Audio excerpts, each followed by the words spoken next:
राम राम भाई सबको। तो मेरे जवानों, आज शुरू कर लेते हैं अपन डिस्ट्रीब्यूटिव प्रोनाउन अपना। लास्ट लेक्चर के अंदर मैंने आपको डिस्ट्रीब्यूटिव प्रोनाउन का बेसिक तो बता ही दिया था। अब उसके कुछ सेंटेंसेस से अपन डिस्ट्रीब्यूटिव प्रोनाउन को और बढ़िया से समझ लेंगे, ठीक है। अब ये जो पहला सेंटेंस है अपन इसको ब्रेक कर लेते हैं।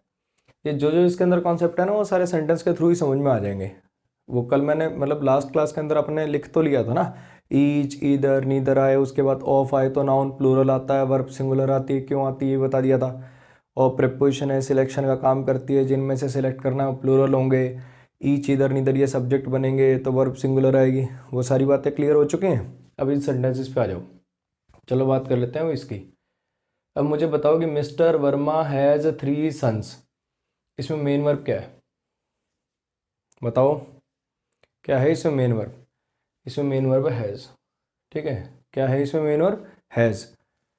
तो मैं कहीं लिख देता हूँ, कुछ बात लिखनी है अभी मुझे, वहाँ ऊपर लिखता हूँ। बी की फॉर्म, हैव की फॉर्म, डू की फॉर्म, ठीक। बी की फॉर्म कैसे होती हैं अपने पढ़ रखी हैं, is, am, are, was, were, be, been, being, ये सब। हैव की form has, have, had. Do की फॉर्म डू, डज, डिड, ऐसे, ठीक है। ये जो बी की फॉर्म होती है ना, हैव की फॉर्म होती है और डू की फॉर्म होती हैं, ये कहलाती है प्राइमरी हेल्पिंग वर्ब्स। क्या कहलाती हैं? Primary helping verbs. बी की फॉर्म, हैव की फॉर्म, डू की फॉर्म, प्राइमरी हेल्पिंग वर्ब्स, ठीक है। हेल्पिंग वर्ब बेसिकली दो टाइप की हैं, एक तो है प्राइमरी वाली है, दूसरी है मॉडल्स। दोनों में क्या डिफरेंस है? एक बेसिक सा डिफरेंस है। वो क्या कि ये जो प्राइमरी वाली है ना, बी की फॉर्म, हैव की फॉर्म, डू की फॉर्म, ये तो हेल्पिंग वर्ब, मेन वर्ब दोनों बन जाती हैं। लेकिन ये जो मॉडल्स हैं ये सिर्फ क्या बनते हैं? मतलब हेल्पिंग वर्ब बनते हैं। प्राइमरी वाले हेल्पिंग वर्ब, मेन वर्ब दोनों बन जाते हैं, और मॉडल्स वाले क्या है? सिर्फ हेल्पिंग वर्ब बनते हैं। क्लियर? मॉडल्स में नीड और डेयर होते हैं, मेन वर्ब बन जाते हैं, उनकी बात कभी फिर करेंगे, ठीक है। अब इसको समझना, कैसे पता चलेगा कि हेल्पिंग वर्ब है कि मेन वर्ब? बिल्कुल आसान। अगर इसके बाद मेन वर्ब आए तो कहना हेल्पिंग वर्ब, ना आए तो कहना main verb. Mister Verma has completed the task, mister Verma has submitted the documents, mister Verma has called me. आगे मेन वर्ब आती तो कहता हेल्पिंग वर्ब, वरना अभी क्या हो गया? मेन वर्ब हो गया। क्लियर हो गया? अब एक चीज समझना, जैसे मैं इसको मेन वर्ब लिखता हूं ना, बच्चे के दिमाग में पहला सवाल आता है, सर ये लिंकिंग वर्ब भी है क्या? मेरे भाई ये लिंकिंग वर्ब नहीं है। ये तीनों प्राइमरी हेल्पिंग वर्ब के अंडर में आती हैं। हेल्पिंग वर्ब, मेन वर्ब दोनों काम तो ये तीनों कर सकती हैं, लेकिन जो लिंकिंग वर्ब का काम होता है वो केवल और केवल कौन कर सकती है? बी की फॉर्म। इसको ध्यान में रखना। समझ में आया? हैव का काम क्या है? पोजीशन दिखाना। डू का काम क्या है? एक्शन को दिखाना। बी का काम क्या है? किसी चीज के कुछ होने को रिप्रेजेंट करना। क्लियर हुई इतनी बात? बी की फॉर्म, हैव की फॉर्म, डू की फॉर्म प्राइमरी हेल्पिंग वर्ब होती हैं। हेल्पिंग वर्ब बनना, मेन वर्ब बनना दोनों काम कर सकती हैं, लेकिन इनमें लिंकिंग वर्ब केवल और केवल बी की फॉर्म होती है। क्लियर है इतना कॉन्सेप्ट? चलो जी आ जाओ। ये हैज हो गया आपका क्या? मेन वर्ब, ठीक। अब मिस्टर वर्मा क्या हो गया? सब्जेक्ट हो गया, जिसके बारे में बात करी जाए सेंट्रल आइडिया, मेन आइडिया, क्योंकि यहाँ पे भी कोई भाई एक्शन तो होगा नहीं, तो इसको जस्टिफाई कर नहीं पाओगे, है ना। एक्टिव पैसिव का तो कोई रोल है नहीं यहाँ पर। समझना, एक्टिव और पैसिव का लेना देना होता है एक्शन से, एक्टिव पैसिव का लेना देना होता है एक्शन से, ठीक है। अगर उस सेंटेंस में कोई एक्शन नहीं हो रहा ना, तो वो एक्टिव पैसिव के अंडर में नहीं आएगा, इसको समझ लेना। तो यहाँ पे कोई एक्शन तो है नहीं रहा, तो एक्टिव पैसिव वाला फंडा तो हो नहीं सकता। अगर एक्टिव पैसिव वाला फंडा नहीं हो सकता तो फिर सब्जेक्ट ऑब्जेक्ट कैसे पहचानोगे? बिल्कुल आसान। जो मतलब जिसके बारे में बात करी जा रही हो, सेंट्रल आइडिया, मेन आइडिया, ये क्या हो गया? सब्जेक्ट हो गया। हैज क्या हो गया? मेन वर्ब हो गया। अब ये नाउन है। सोचो नाउन क्या क्या काम करता था? या तो प्रीपोजिशन का ऑब्जेक्ट बनता था, इससे पहले कोई प्रीपोजिशन है नहीं। सब्जेक्ट कॉम्प्लीमेंट बनता था, ये हैव की फॉर्म लिंकिंग वर्ब होती नहीं, ठीक। सब्जेक्ट बन सकता था, सब्जेक्ट तो आ चुका। अब और क्या बन गया? सब्जेक्ट बन नहीं सकता, प्रीपोजिशन का ऑब्जेक्ट बन नहीं सकता, सब्जेक्ट कॉम्प्लीमेंट बन नहीं सकता। ऑब्जेक्ट कॉम्प्लीमेंट जब आते हैं जब वो ऑब्जेक्ट तो हो, ऑब्जेक्ट कॉम्प्लीमेंट तो सवाल तब पैदा होगा जब ऑब्जेक्ट होगा, तो वो केस भी गया, तो बचेगा क्या? ऑब्जेक्ट ही मानना पड़ेगा। अरे समझ रहे हो ना चीज़ों को? अभी मैं इसको सीधा लिखता ना ऑब्जेक्ट, तो चार बच्चे फिर सवाल करते हैं, सर ऑब्जेक्ट ही कैसे हो गया? या तो आपने कहा एक्शन नहीं है, एक्शन नहीं है तो रिसीवर नहीं है, वो कॉन्सेप्ट यहाँ अप्लाई नहीं होगा क्या? तो होगा क्या? कई बार चीज़ों को थोड़ा सा उल्टे रास्ते से समझना पड़ता है। सब्जेक्ट आ चुका है, सब्जेक्ट नहीं हो सकता, ये प्रीपोजिशन नहीं है तो प्रीपोजिशन का ऑब्जेक्ट नहीं हो सकता, लिंकिंग वर्ब नहीं है तो सब्जेक्ट कॉम्प्लीमेंट नहीं हो सकता, जब ऑब्जेक्ट ही नहीं तो ऑब्जेक्ट कॉम्प्लीमेंट नहीं हो सकता। बच गया क्या? ये बच गया आपका ऑब्जेक्ट, ये बनेगा इस वर्ब का ऑब्जेक्ट। क्लियर है इतनी बात? साफ लिख देता हूँ, ये देखो बी थोड़ा सा और ही टाइप से बनाने लग गया आजकल मैं, ठीक। ये 3 क्या हो गया? ये 3 हो गया न्यूमरल एडजेक्टिव।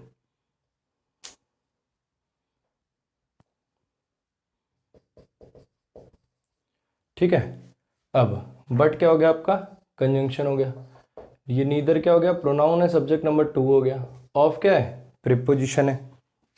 देम क्या है, प्रीपोजिशन का ऑब्जेक्ट है। हैज क्या है, मेन वर्ब है फिर से। मैरिट क्या है, इस वर्ब का ऑब्जेक्ट है। एनी क्या है, इसको क्वालिफाई करने वाला क्वांटिटेटिव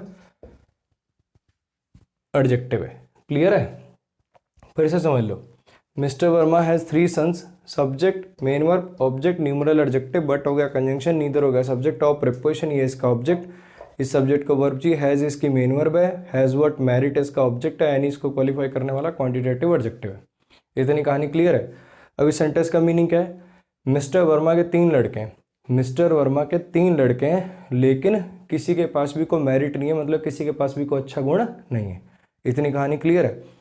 अब मैं तुमसे पूछना चाह रहा हूँ फिर इसमें एरर क्या है। इसके अंदर एक्चुअली एरर ये है, देखो जो ईच वर्ड होता है ना, ईच लगता है 2 या 2 से ज़्यादा के लिए, ईच लगता है या तो 2 के लिए या 2 से ज़्यादा के लिए, ठीक। ईदर जो होता है ये तब यूज़ किया जाता है जब कहना हो दोनों में से कोई एक। नीदर तब यूज़ किया जाता है जब कहना हो 2 की बात हो रही है और कहना हो दोनों में से कोई नहीं। नन का यूज़ कब किया जाता है, जब 2 से ज़्यादा हो और कहना हो 2 से ज़्यादा में से कोई नहीं, यानी 3 है तीनों ही नहीं, 4 है चारों ही नहीं, 5 है पाँचों ही नहीं, 2 से ज़्यादा में से कोई भी नहीं तो नन लगाते हैं, ठीक है। ऐसे एक वर्ड है ऑल, 2 से ज़्यादा हो, 2 से ज़्यादा हो, जैसे 2, ये भी 2 से ज़्यादा है, 2 या 2 से ज़्यादा, ये सिर्फ 2 से ज़्यादा के लिए लगता है। अब इसमें और उसमें फ़र्क क्या है, वो डिस्ट्रीब्यूटिव है और ये डिस्ट्रीब्यूटिव नहीं है, ये सबकी बात करता है, ठीक है। डिस्ट्रीब्यूटिव तो इनमें से सिर्फ यही है, देखो ये ईच, ये ईदर और ये नीदर। ये बाकी जो वर्ड्स हैं इनको अपने को पढ़ना पड़ता है। क्यों पढ़ना पड़ता है, अभी देखो आ जाएगा समझ में। पढ़ने तो डिस्ट्रीब्यूटिव के अंडर में तो वैसे 3 ही आते हैं, ईच ईदर नीदर, लेकिन हमें बाकी भी पढ़ने पड़ते हैं, अभी समझ में आ जाएगा क्यों। ऑल क्या है, डिस्ट्रीब्यूटिव नहीं है, एक एक करके बात नहीं करता, सबकी एक साथ बात करता है। लगता कितनों के लिए, 2 से ज़्यादा के लिए। एनी कब लगता है, देखो यहाँ पे ईदर किसके लिए लग रहा था, 2 में से कोई एक। अब मान लो 2 से ज़्यादा है, 4 है 5 है, इन पाँचों में से कोई एक, ऐसा कहना पड़ जाएगा तो फिर क्या करेंगे, एनी, पाँचों में से कोई सा भी एक, ठीक है। अब इस बात को ना थोड़ा सा आगे चल के दोबारा करूँगा मैं, ठीक है। अभी कुछ बात बतानी है मुझे, जब ये वाला कॉन्सेप्ट अपना हो जाएगा ना तो इस सेंटेंस को मिटा के फिर इसकी जगह पे वो कॉन्सेप्ट समझाऊंगा आपको। अभी तुम एक बार इस सेंटेंस को दोबारा देखो। मिस्टर वर्मा के 3 लड़के हैं, लेकिन तीनों में से किसी के पास कोई अच्छा गुण नहीं है, कोई मेरिट नहीं है, ठीक। अब ये नीदर प्रोनाउन है, अगर ये प्रोनाउन है तो किसी ना किसी नाउन के लिए है, बताओ किस नाउन को रेफर करने के लिए है, सन्स को रेफर करने के लिए है। सन्स कितने, 3, 3 के लिए क्या लगा दिया, नीदर। तो फिर क्या करें, नीदर तो 2 के लिए लगता है, तो फिर क्या कर देंगे, इस 3 को काट के क्या कर देंगे, इसकी जगह पे लिख देंगे 2 sons. Mister Verma has 2 sons, ठीक है क्या है भाई। देखो ये अपने एरर वेरर के चक्कर में वर्मा जी का लौंडा मत उड़ा देना तुम कहीं, बड़ी मेहनत से पैदा किया है, पाल पोस के बड़ा किया है, कहीं तुमने एक एरर के चक्कर में गुप्ता जी का एक लड़का ही कम कर लिया, ऐसा मत करना, ठीक। इसमें चेंज कर दो, इसमें चेंज कर दो, यहाँ पे कर दो नन। क्लियर हुई इतनी बात। 2 से ज़्यादा में से कोई भी ना हो तो फिर आपको क्या लिखना पड़ता है, नन लिखना पड़ता है। और नन के साथ वर्ब कैसी आती है, सिंगुलर ही आती है। नन के साथ वर्ब कैसी आती है, सिंगुलर आती है। देखो हैज़ सिंगुलर होती है, हैव प्लूरल होती है, ठीक। अब नन के साथ वर्ब कैसी आती है, सिंगुलर ही आती है। मैंने आपको एक डिक्शनरी डाउनलोड करने को कहा था, लॉन्गमैन। जब आप लॉन्गमैन डिक्शनरी के अंदर वर्ड टाइप करेंगे नन, उसका ग्रामर वाला पॉइंट देखेंगे तो आप उसको देखेंगे, उसके अंदर लिखा होगा singular plural both kind of words, both kinds of verbs are used but often singular is preferred in formal writing। Formal writing में नन के साथ वर्ब सिंगुलर ही यूज करी जाती है, ठीक। फिर से समझ लो, नन के साथ मैं आपको सब्जेक्ट वर्ब एग्रीमेंट चैप्टर में पढ़ाऊंगा, दोनों वर्ब लगा सकते हो आप, सिंगुलर भी प्लूरल भी, लेकिन फॉर्मल राइटिंग में कौन सी प्रेफर करनी है आपको, सिंगुलर। और एसएससी भी क्या बनेगा, सिंगुलर। क्लियर है इतनी बात। ये वाली बात इसलिए बता दी कि काफ़ी बच्चों को ये वाला एरर भी लग जाता है, ये नन के साथ ना यहाँ पे ऐसा मन करता है कि हैव लगा दें, प्लूरल वर्ब लगा दें, लेकिन ऐसा नहीं है, ठीक है। तो फिर से समझ लो इसके अंदर एरर क्या हो रहा था। ये नीदर जो है ये आता है 2 के लिए, लेकिन मैंने इसे एक ऐसे नाउन को रेफर करने के लिए लगा दिया जिसकी जो संख्या है वो 2 से ज़्यादा है, तो फिर मैंने इसको किस में कन्वर्ट कर दिया, नन में। इतनी कहानी क्लियर है। ईच आता है 2 या 2 से ज़्यादा, ईदर आता है जब कहना हो 2 में से एक, नीदर आता है जब कहना हो 2 में से कोई नहीं, नन आता है जब कहना हो 2 में से, मतलब 2 से ज़्यादा है उनमें से कोई भी नहीं। ऑल डिस्ट्रीब्यूटिव नहीं होता, ये जब आता है जब कहना हो 2 से ज़्यादा और सारे के सारे इंक्लूडेड। और एनी कब आता है, एनी का आता है जब दो से ज़्यादा हो और उनमें से एक हो। अब एक चीज़ समझना यहाँ, मान लो एक एक करके एग्जाम्पल से आपको समझाने की कोशिश करता हूँ, कहना क्या चाह रहा हूँ। ईच का, ईदर का, नीदर का, इन सब का यूज़ आपको समझाना चाह रहा हूँ, एक एग्जाम्पल से समझना। और ये वाला जो एग्जाम्पल है ना, इसको 2-3 बार बैक करके बार बार बार बार बार बार समझ के देखना, फिर आपको बहुत क्लैरिटी आएगी इस कॉन्सेप्ट के अंदर। मान लो मेरे सामने बैठे हैं 5 लड़के, 5 लड़के बैठे हैं मेरे सामने, ठीक है। एक लड़का आया, कहता सर इन लड़कों में से इंग्लिश फ्लुएंटली कौन बोल सकता है, मतलब बिना अटके वो करते ना ऐसे किए बिना फ्लुएंटली इंग्लिश कितने लोग बोल सकते हैं। तो मैं क्या, each of them. Each of them, each of them का मतलब क्या है, हर एक, इनमें से हर कोई, एक भी ऐसा नहीं है जो ना बोल पाए, ईच ऑफ देम, ठीक है। ऑल ऑफ देम का मतलब हो जाएगा सारे, मैं स्ट्रेस नहीं देना चाह रहा, अगर देखो स्ट्रेस देना चाहोगे तो ईच लगाते हैं, कल यही बात करी थी ना, ऑल और ईच में कोई मीनिंग का डिफरेंस नहीं होता, खाली स्ट्रेस का डिफरेंस होता है, ठीक है। तो अगर मुझे कहना है हर एक, प्रत्येक, एक एक इनमें से, तो मैंने लगा दिया ईच, ठीक है। अब उस बंदे ने कहा कि सर मुझे ना मतलब हमारे यहाँ पे एक वो है, कोई फंक्शन सा है, उसके लिए एंकर की ज़रूरत है, तो इनमें से मैं किसको अपने साथ ले जा सकता हूँ, इनमें से मैं किसको अपने साथ ले जा सकता हूँ। अब मुझे कहना है कि भाई देख, मुझे मतलब कम से कम 4 बंदे तो क्लास में चाहिए ना, तो तू इन 5 में से किसी एक को ले जा, 5 में से किसी एक को ले जा, इसका मतलब 5 में से कोई सा भी ले जा, लेकिन लेके जाए एक। समझ आया क्या कहना चाह रहा हूँ, 5 हैं, 5 में से कोई सा भी एक ले जा, लेकिन लेके सिर्फ कितने जाने हैं, एक। मैं क्या लगाऊंगा, you can take any of them, you can take any of them. फिर से समझ लो, जब उसने मुझसे पूछा सर कितने लोग अंग्रेजी फ्लुएंटली बोल लेते हैं, मैंने कहा each of them. Each of them का मतलब बात तो एक एक करके हो रही है, लेकिन बात सबकी हो रही है, हर एक बोल सकता है। जब उसने मुझसे पूछा कि सर इनमें से किसको ले जा सकता हूँ, तो इधर लगा पाऊंगा, इधर तो 2 के लिए लगता है। समझ आया, मैं आपको खाली ये समझाना चाह रहा हूँ कि इन वर्ड्स के अलावा इन वर्ड्स को पढ़ने की जरूरत क्या पड़ती है। इन वर्ड्स को पढ़ने की जरूरत इसलिए पड़ती है ताकि आपको सिचुएशन समझ आए कि कब ये लगाओगे और कब ये लगाओगे। समझ में आया। अगर 2 से ज़्यादा लोग हैं, मैंने कहा 5 लोग हैं, 5 लोगों में से मुझे कहना है कि कोई सा भी एक ले जा, कोई एक ले जा, ठीक, तब क्या कहेंगे, एनी ऑफ देम। आप इनमें से कोई सा भी एक ले जा सकते हो, लेकिन लेके सिर्फ एक जा सकते हो। रोहन को ले जाओ, मोहन को ले जाओ, सोहन को ले जाओ, टोहन को ले जाओ, गोहन को ले जाओ, ठीक, लेकिन लेके जाओ सिर्फ एक। समझ में आया क्या कहना चाह रहा हूँ, ठीक। अब आ जाओ इधर पे, मान लो बच्चे बैठे हैं, अब दो ही बच्चे बैठे हैं। वो फिर से आया लड़का, वो कह रहा है सर इनमें से अंग्रेजी बढ़िया कौन बोल लेता है, मैं कह रहा हूँ ईच ऑफ देम, हर एक, है ना। इस बार ऑल लगाऊंगा, ऑल ऑफ देम, ऑल तो 2 से ज़्यादा के लिए लगता है, इस बार तो ये पॉसिबल ही नहीं है। अब वो बोला सर हमारे यहाँ फंक्शन है, मुझे लेके जाना है, किसको ले जा सकता हूँ, तो मैं क्या कह रहा हूँ, you can take either of them, you can take either of them. Either of them का मतलब क्या है, दोनों में से कोई सा भी ले जाओ, चाहे इसको ले जाओ चाहे इसको ले जाओ, उससे फर्क नहीं पड़ता, दोनों ही सही हैं, दोनों फ्लुएंटली इंग्लिश बोल लेते हैं, दोनों में से कोई सा भी एक ले जाओ, लेकिन लेके जाओ कितने, एक। अगर मुझे कहना है दोनों को भी ले जा सकते हो, अगर मुझे कहना है दोनों को भी ले जा सकते हो, you can take each of them, you can take each of them. समझ में आया क्या कहना चाह रहा हूँ, फिर से समझ लो, 2 बैठे हो या 2 से ज़्यादा बैठे हो, और आपको कहना है 2 को ले जाओ चाहे 2 से ज़्यादा को ले जाओ, तो क्या कहेंगे, you can take each of them. 2 हो 5 हो कोई फर्क नहीं पड़ता, 2 या 2 से ज़्यादा के लिए सबको भेजना हो तो ईच ऑफ देम, एक एक करके बात करनी हो और सबको भेजना हो, ईच ऑफ देम। अब 2 हो और 2 में से किसी एक को ही भेज सकते हो, लेकिन दोनों में से भेज कोई सा भी दो, उससे फर्क नहीं पड़े, 2 में से कोई एक, मतलब 2 में से कोई एक ही भेज सकते हो, ईदर ऑफ देम, ठीक।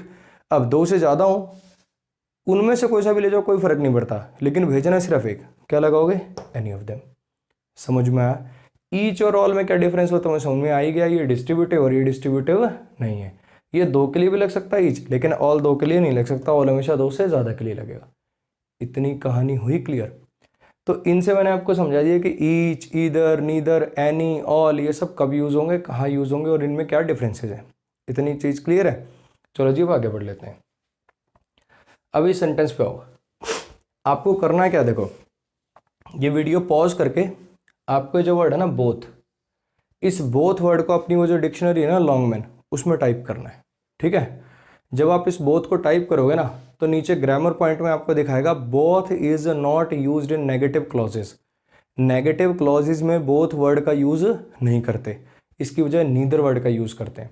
कुछ वर्ड्स ऐसे होते हैं देखो जो नेगेटिव में यूज होते हैं, अगर मैं आपको एक बात कहूँ ना, मैं एक वर्ड बोलूँ येट, येट एक एडवर्ब भी होती है, कंजंक्शन भी होती है, मैं एडवर्ब की बात कर रहा हूँ। जब ये एडवर्ब वो एडवर्ब ऑफ टाइम की तरह से काम करे, मैं तब की बात कर रहा हूँ। येट, येट वर्ड पे कोई भी सेंटेंस बनाओ अपने दिमाग में, नेगेटिव बनेगा।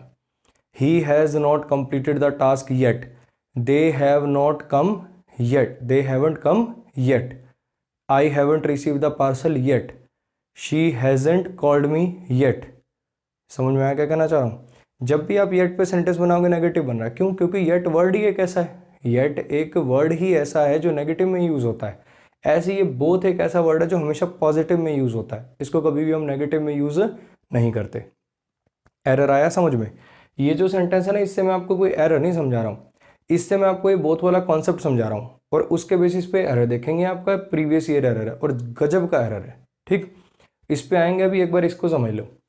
अब मेरे को एरर तो पता चलेगा कि बोथ को नेगेटिव में यूज़ नहीं करते, ये सेंटेंस में नोट आ रहा है, तो ये सेंटेंस तो हो गया गलत।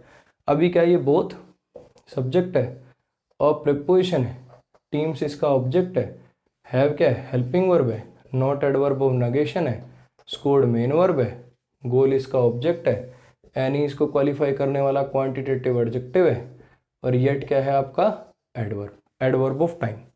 क्लियर हो गई इतनी बात? अब मैं आप लोगों से क्या कहना चाह रहा हूँ कि ये तो मुझे पता चलेगा कि बोथ हटेगा, लेकिन बोथ हट के लगेगा क्या? मुझे ये तो पता चलेगा कि बोथ हटेगा, लेकिन बोथ हटकर लगेगा क्या, ये पूछना चाहता हूँ मैं आपसे। आपको कुछ ऐसा लगाना है, एक सेकंड के लिए सोचना। ये सारे ऑप्शन है, ईच है, इधर है, नीदर है, नन है, ऑल है, एनी है। आपको कुछ ऐसा लगाना है, कुछ ऐसा लगाना है जो मीनिंग यही रख दे, बिल्कुल एग्जैक्ट मीनिंग यही आना चाहिए, मीनिंग चेंज आप नहीं कर सकते, ठीक है।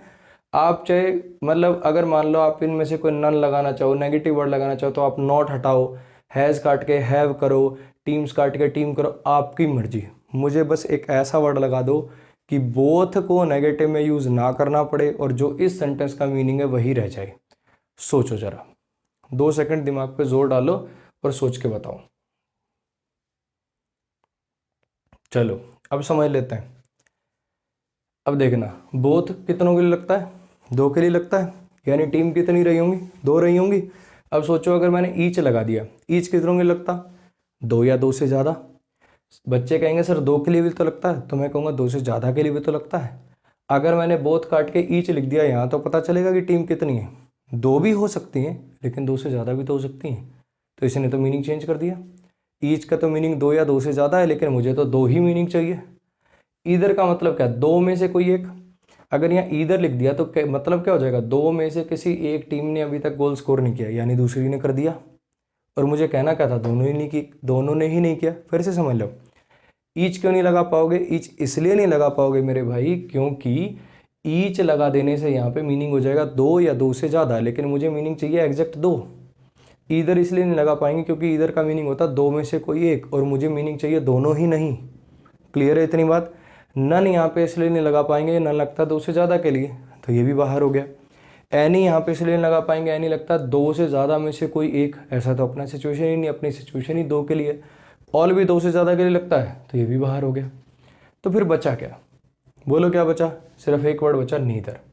ठीक, तो जब भी बोथ को हटाएंगे, बोथ अगर नेगेटिव सेंटेंस में लिखा मिल जाए, अगर उसको हटाएंगे तो उसकी जगह पे क्या आ जाएगा, नीदर आ जाएगा। अब इसको बोथ को काट के मैंने क्या कर दिया, नीदर कर दिया। समझ में आया? लेकिन आप लोगों को पता है कि ये जो यहाँ पे वर्ब लिखी जाती है, इसका सब्जेक्ट तो यही है, और नीदर आपको पता है कि एक डिस्ट्रीब्यूटिव नेचर का वर्ड है। अगर ये एक डिस्ट्रीब्यूटिव नेचर का वर्ड है, तो फिर आपको यहाँ पे क्या लिखना पड़ेगा, वर्ब कैसी आ जानी चाहिए, सिंगुलर आ जानी चाहिए। अगर ये डिस्ट्रीब्यूटिव नेचर का वर्ड है तो वर्ब कैसी लगाओ, सिंगुलर लगाओ। आया समझ में क्या कहना चाह रहा हूँ? एक और बात यार, नीदर के अंदर तो नॉट अंडरस्टूड होता है, नीदर के अंदर तो नॉट ऑलरेडी लगा हुआ है। ये नीदर वर्ड बनाया है इसलिए ताकि नेगेटिव की बात कर सकूं, तो इसका मतलब ये नॉट भी हटेगा, और ये सेंटेंस कैसा हो जाएगा, neither of the teams has scored any goal yet, neither of the teams has scored any goal yet. मैं फिर बता रहा हूँ, ये कोई एरर नहीं है, एरर तो 1 2 3 हो गए इसमें। ये आपको मैंने कॉन्सेप्ट दिया है, पहली इसी सेंटेंस से मैंने आपको 2-3 चीज़ें सिखा दी हैं। पहली चीज़ क्या सिखाई, ये जो वर्ड है बोथ, इसका नेगेटिव में यूज़ नहीं होता, लेकिन बोथ को रिप्लेस करके फिर लिखें क्या। सेकंड, पहली चीज़ तो क्या सीखी, बोथ का नेगेटिव में यूज़ नहीं होता। सेकंड कॉन्सेप्ट क्या सीखा कि बोथ को अगर हटाया जाता है तो उसकी जगह पे लिखा क्या जाता है, ईच नहीं लिख सकते क्योंकि ईच का मतलब होता है दो या दो से ज़्यादा। मुझे एक ऐसा वर्ड चाहिए जो केवल दो के लिए लगता हो। ईदर का मीनिंग होता है दो में से कोई एक, ये भी नहीं चाहिए। केवल नीदर एक ऐसा वर्ड है जिसका मीनिंग है दो, ठीक। तो इसका मतलब बोथ कटेगा तो नीदर आएगा, ठीक है। अगली बात, नीदर एक डिस्ट्रीब्यूटिव नेचर का वर्ड है, इसके लिए वर्ब सिंगुलर आएगी। बोथ के लिए तो प्लूरल आएगी लेकिन नीदर के लिए सिंगुलर आएगी, तो वर्ब भी सिंगुलर करनी पड़ेगी। नीदर के अंदर नॉट अंडरस्टूड होता था, नीदर के अंदर नॉट मत लगाया करो। तो तीन चार कॉन्सेप्ट अपन ने सीख लिए किस सेंटेंस से, इस सेंटेंस से। अब अपन करते हैं इस चीज़ को यहाँ पर अप्लाई, ठीक है।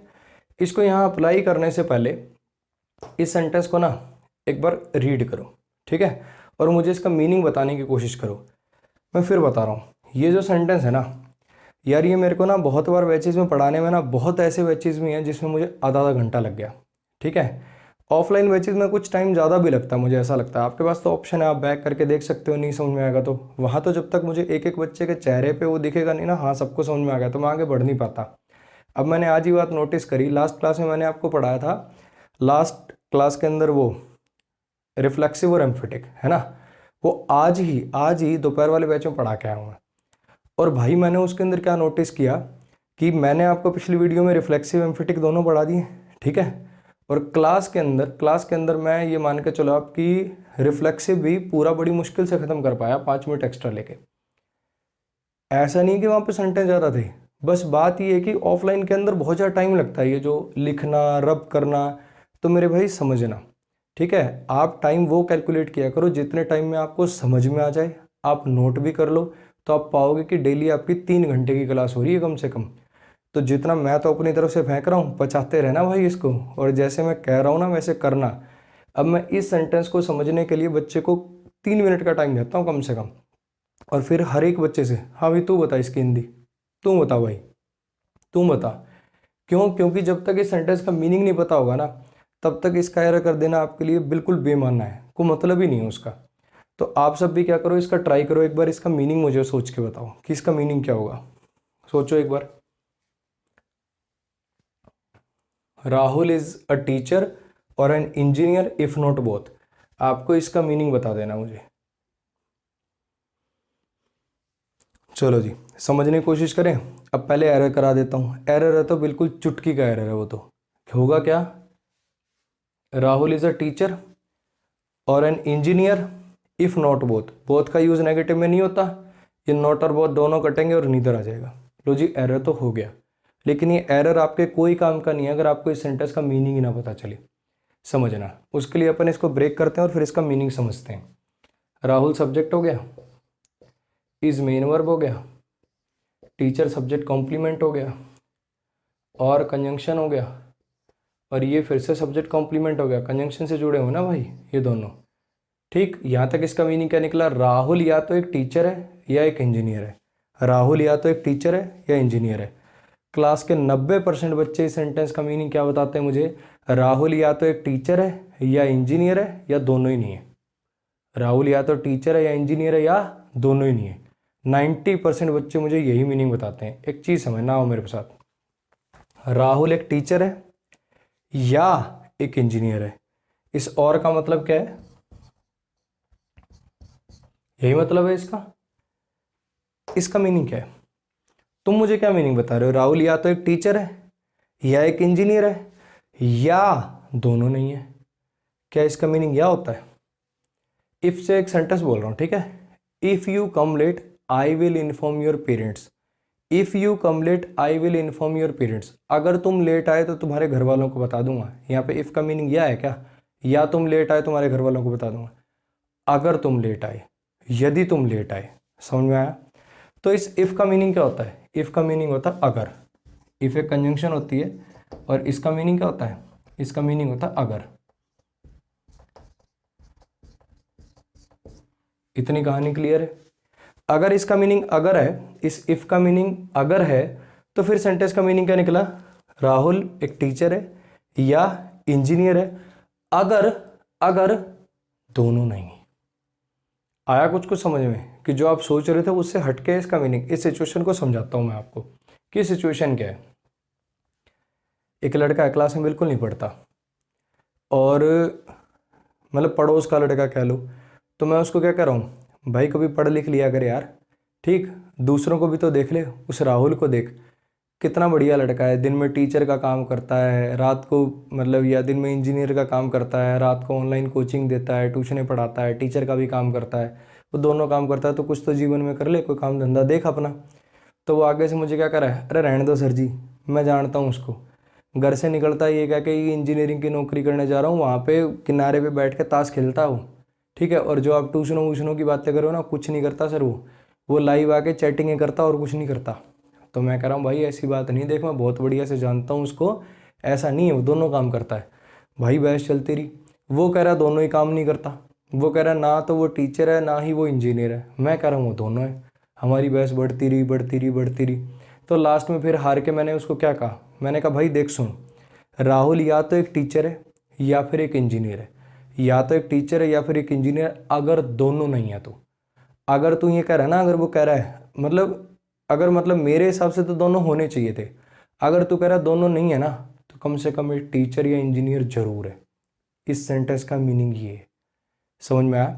क्या कह रहा है, राहुल एक टीचर है या एक इंजीनियर है, अगर दोनों नहीं है।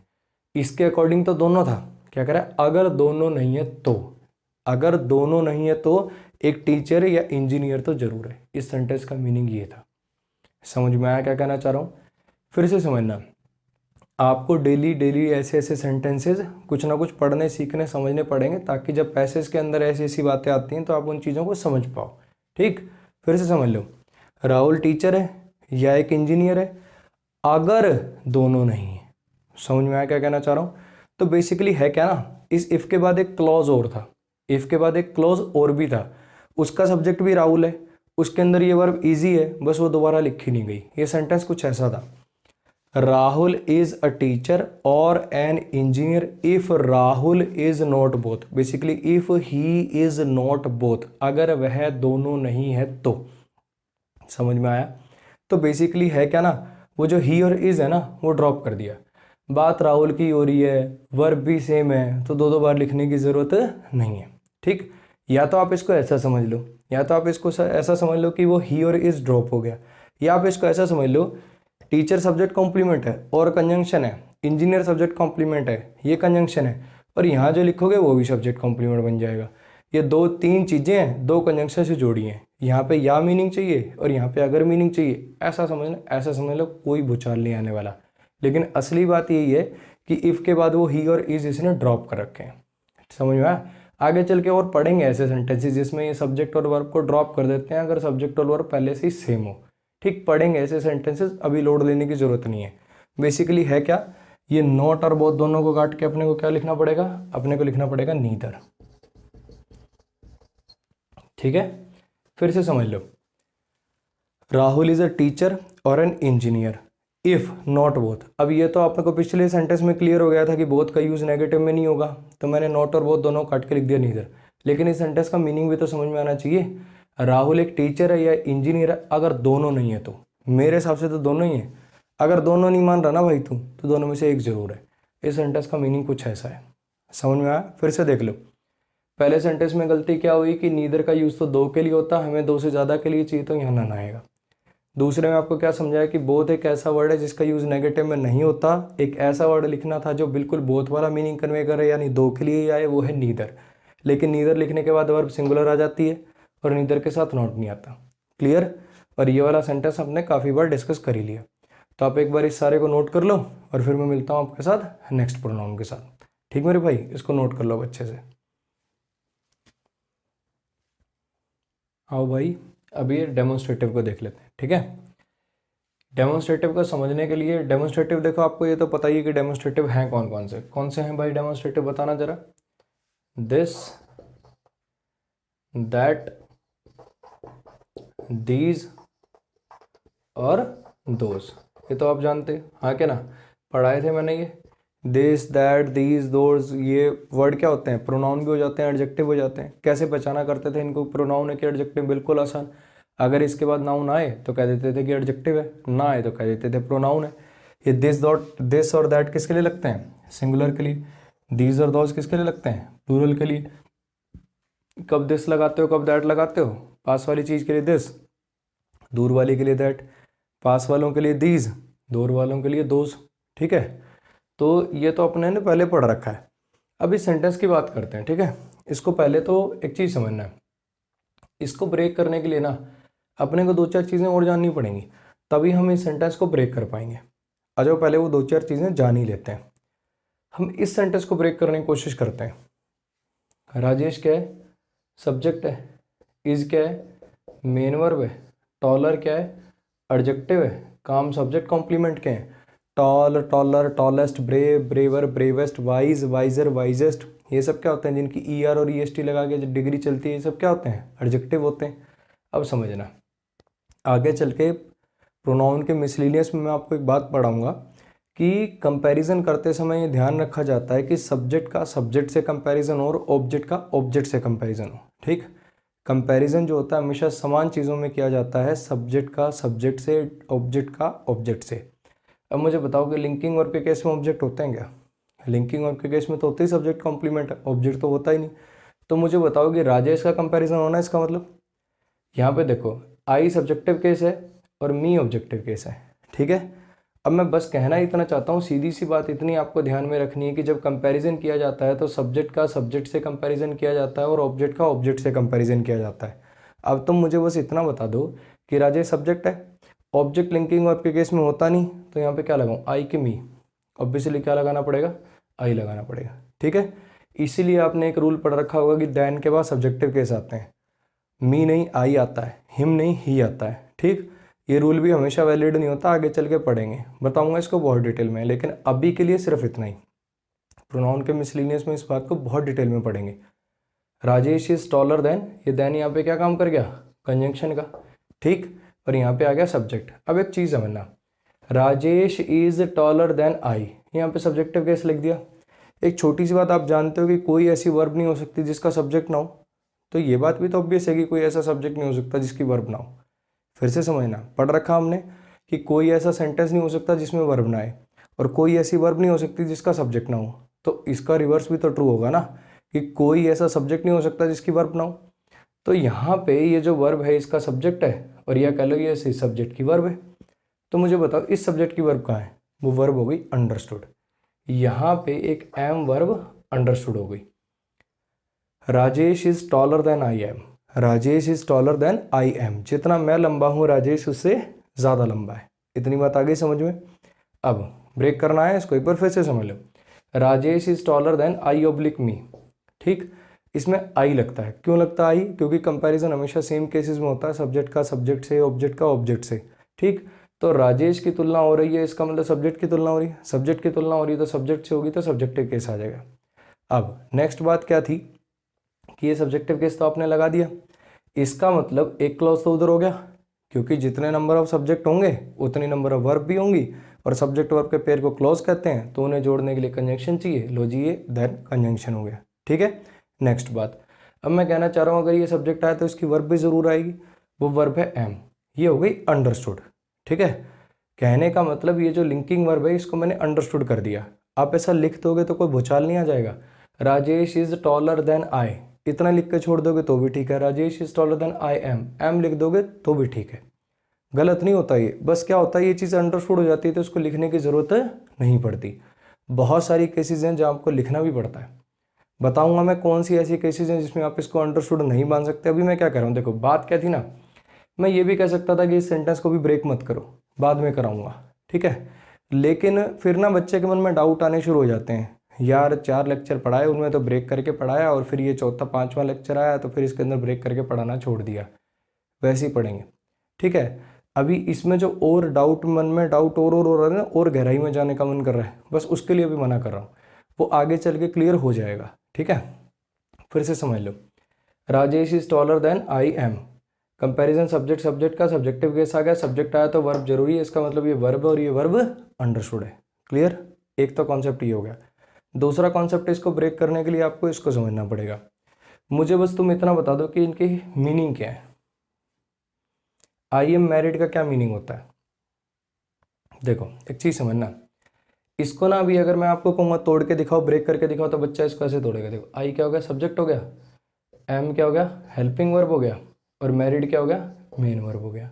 ठीक, बच्चा इसको ऐसे तोड़ेगा, लेकिन ये होता गलत। क्यों होता गलत समझना। बी की फॉर्म हेल्पिंग वर्ब लगा दी, साथ में वर्ब की तीसरी फॉर्म लगा दी, तो ये पैसिव हो गया कि नहीं हो गया। तो फिर इसका मीनिंग क्या निकलेगा। पैसिव में तो जो सब्जेक्ट होता है वो रिसीवर होता है, पैसिव में जो सब्जेक्ट होता है वो तो रिसीवर होता है। तो इस सेंटेंस का मीनिंग क्या हो गया। इसका मीनिंग हो गया मेरी शादी करवाई गई। आई एम मैरिड, मेरी शादी कराई गई। आई एम सरप्राइज, मुझे हैरान किया गया। आई एम टायर्ड, मुझे थकाया गया। आई एम अनॉयड, मुझे परेशान, मुझे मतलब नाराज़ किया गया। आई एम वरीड, मुझे परेशान किया गया। क्या ये सब मीनिंग है इनके। क्या यही सब इनके मीनिंग है क्या। नहीं, इनके मीनिंग बेसिकली क्या है। मैं मैरिड हूँ, मैं शादीशुदा हूँ। आई एम अनमैरिड, मैं कंवारा हूँ। आई एम सरप्राइज्ड, मैं हैरान हूँ। आई एम वरीड, मैं परेशान हूँ। आई एम टायर्ड, मैं थका हुआ हूँ। समझना। तो अगर ये मीनिंग चाहिए तो इसमें तो कोई एक्शन ही नहीं हो रहा। आप तो सब खाली सब्जेक्ट के बारे में कुछ बता रहे हो। मैं शादीशुदा हूँ, कंवारा हूँ, हैरान हूँ, परेशान हूँ, नाराज हूँ, कुछ भी। इसमें तो कोई एक्शन ही नहीं हुआ। समझ में आया क्या कहना चाह रहा हूँ। तो बेसिकली ये ऐसे नहीं टूटेगा, इसको आप ऐसे नहीं तोड़ोगे। इसको हेल्पिंग वर्ब और इसको मेन वर्ब कहना हो जाएगा गलत। असली क्या है कि ये तो है मेन वर्ब, और ये यहाँ पे काम करते हैं एडजेक्टिव की तरह से। किसकी तरह से काम करते हैं। सब्जेक्ट कॉम्प्लीमेंट की तरह से। आगे चल के पढ़ेंगे कि वर्ब की तीसरी फॉर्म जो होती है ना, वो एडजेक्टिव भी बन जाती है। उसको कहते हैं past participle.